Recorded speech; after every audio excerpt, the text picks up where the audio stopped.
তোর তো গলায় দড়ি দিয়ে মরা উচিত। ঠিক আছে, আমরা মরবো। কি বলে? আমরা গলায় দড়ি দিয়ে মরবো, কিন্তু আপনি কথা দিন, আপনি রেল লাইনের মাথা দিয়ে দেবেন। ই আবার কি উদ্ভট কথাবার্তা? আপনারা সবাই রেল লাইনে মাথা দেবেন। দেব না, দেব না, দেব না। আপনারা দেবেন? কি করে? আমি এখন কলকাতাতে রয়েছি, তোমরা সবাই জানো যে আমি রত্নাদির ডাকে এখানে এসেছি। তবে আমার টিমের সঙ্গে আমি একটু আজকে কলকাতায় বেরিয়েছি, অর্থাৎ আমি ভবানীপুরেই। কি করে? সোজাসুজি তো বলবি যে আমি সোনাগাছি দিয়ে গেছিলাম, ব্যাস। এত নাটক করার কি দরকার আছে, ভণ্ড পাঁঠি।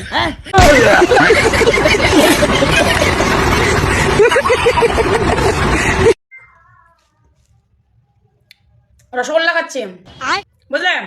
কারণ তৃণমূল কংগ্রেস ক্ষমতায় আসছে। আবে ভণ্ড পাঁঠি, ওইগুলো তুই বুঝাতে আসবি না। কি কি বলি? তৃণমূল কংগ্রেস ক্ষমতায় আসছে। হ্যাঁ, গর্ভবতী হলে ভালো ভালো জিনিস খেতে ইচ্ছা করে, ওইটা আমরা জানি। আর তোর কি করে? হয়ে গেছে। ये क्या हो गया? ये क्या सुन रहा हूँ मैं? আপনার খোকাবাবু যে ডায়লগ দিয়েছে 4 তারিখের পরে কোন দিল্লির বাপ দেখে নেবে, তোর বাপ কোথায়? তোদেরকে কে দেখবে? তোদের তো বাপই ছিল না কোনদিন। একদম ঠিক বলেছেন জেঠু, একদম ঠিক বলেছেন। এতদিন ধরে আমার মনে এই প্রশ্নটাই ছিল। আমাদের সবার মা আছে, সবার বাবা আছে, কিন্তু তার বাবা কই, তার মা কই? হ্যাঁ, কোথা থেকে এলো চটি চাটা? আর যেখানে যায় একটা ডায়লগ সব সময় মাথায় থাকে, বুকের পাটা বাপের বেটা।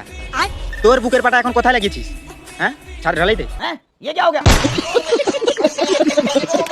বিজেপিকে একদম 1 ইঞ্চি জমিও ছাড়বো না। বাংলাটা জিতেনি। ওইটা আপনার বাবার জমি।